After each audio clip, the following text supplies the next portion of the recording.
嘿，我们今天要来聊一个很有趣的英文说法哦，哦，是什么哈就是 spill the beans。？Spill the beans。这个我听过。对呀，你如果直接翻译，它的意思就是把豆子撒出来。把豆子撒出来。哎，这跟我们要聊的主题有什么关系啊？这就是好玩的地方。其实啊，它的意思是泄露秘密哦。泄露秘密。这就有点奇怪了。为什么撒豆子会变成泄露秘密的意思呢？对不对？这背后应该是有个故事吧？没错，而且是一个非常非常古老的故事哦。快说来听听。好，这个故事要回到很久很久以前的古希腊。古希腊，哇，那真的很久了。对，那个时候啊，他们要做决定的时候，你知道他们是怎么投票的吗？那个时候应该还没有纸吧？完全正确，就是因为没有纸，所以他们才用豆子来投票。用豆子投票，是哦，要怎么投啊？这个方法其实还蛮聪明的，每个人会拿到2种豆子，两种，对，白色的豆子还有黑色的豆子。白色跟黑色，所以是代表不一样的意思吗？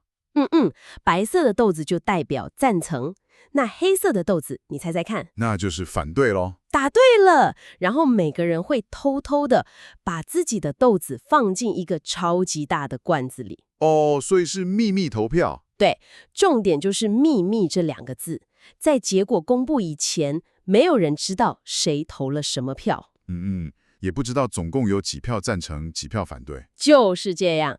但是啊，你想象一下哦，如果在大家还没算票之前，有人不小心砰一声，啊，把装豆子的罐子打翻了。没错，如果罐子被打翻了，会发生什么事？那所有的豆子不就都洒满地了？对啊，大家一看地上的白豆子、黑豆子有几颗，就一清二楚了。哇，那投票的秘密结果就这样提前曝光了耶。就是这个意思，所以 spill the beans 也就是把豆子撒出来这句话。哦，我懂了，就变成了不小心泄露秘密或是说漏嘴的意思。完全正确，你学得很快哦。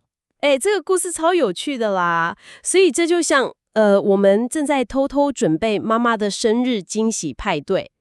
一个很棒的秘密计划。对，结果有人不小心说溜嘴，跑去跟妈妈说了。那个人就是 spill the beans 了。没错，所以如果我们要用英文说，就可以讲 "Don't spill the beans about the surprise"。意思就是千万别把这个惊喜的秘密说出去哦。对，所以大家要记得咯，下次当你有一个很棒的秘密时，一定要把那个装着豆子的罐子，抱紧一点。对，千万别打翻了。